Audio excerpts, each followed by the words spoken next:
আবার আপনি আমাদেরকে জীবিত করছেন, মালিক আমরা তো সহ্য করতে পারতেছি না, এইভাবে শাস্তি না দিয়া আমাদেরকে একবারে মৃত্যু দিয়া দেন। জাহান্নামীরা যেন আল্লাহর কাছে একবারে মৃত্যুর জন্য দরাস্ত করবে। আল্লাহ তাআলা বলবেন, লা ইউখদা আলাইহিম ফায়ামুতু, লা ইউখদা আলাইহিম ফায়ামুতু। হে জাহান্নামীরা, জাহান্নামের মধ্যে এক সেকেন্ডের জন্য মৃত্যু নাই। এক সেকেন্ডের জন্য মৃত্যু আছে বলেন? এক সেকেন্ডের জন্য জাহান্নামের মধ্যে কোনো মৃত্যু নাই।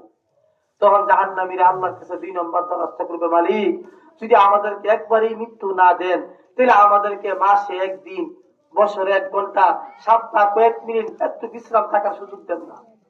আমরা তো আযাব সহ্য করতে পারতেছি না, আমাদেরকে একটু রেস্ট থাকার সুযোগ দেন, একটু বিশ্রাম থাকার সুযোগ দেন।